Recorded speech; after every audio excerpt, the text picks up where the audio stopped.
Hello everyone, Trey Gotham here. Today I do another HackerRank question instead of a Discord bot.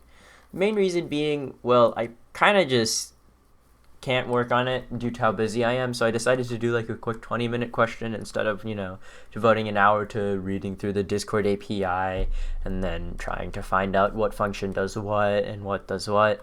So it is what it is, but whatever, it doesn't matter. It's pretty cool either way.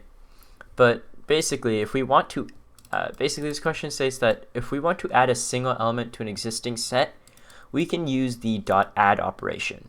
It adds the element to the set and it returns none. But as you can see here, if we do s equals to set HackerRank, s is equal to add h, and then you print s, your set is right here. It's split apart and it's alphabetically organized.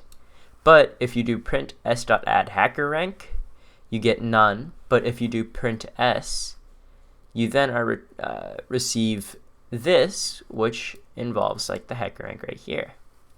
So a task is to apply your knowledge of the .add operation to help your friend RuPaul. RuPaul has a huge collection of country stamps. She decided to count the total number of distinct country stamps in her collection. She asked for your help. You pick the stamps one by one from a stack of n country stamps, and you're told to find the total number of distinct country stamps. So the import format is the first line contains an integer n, the total number of country stamps, and the next n lines contain the name of the country where the stamp is from.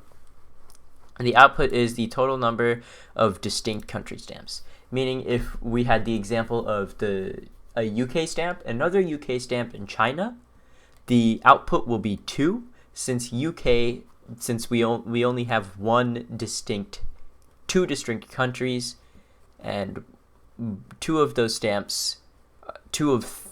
of the stamps are from the same country, right? So if you look here, there's UK, China, USA, France, then New Zealand, UK, and then France. So the France repeats and UK repeats as well, so the output is supposed to be 5.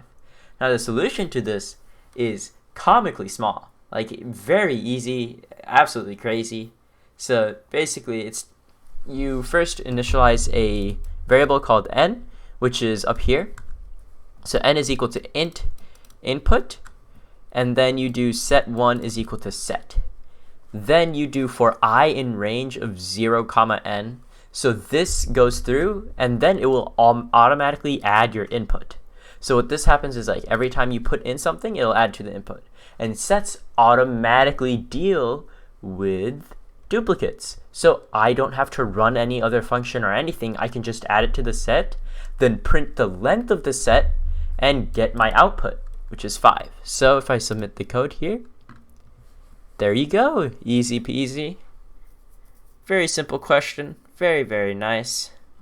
So yeah, thank you for listening and hope you have a great rest of your day or night, whatever.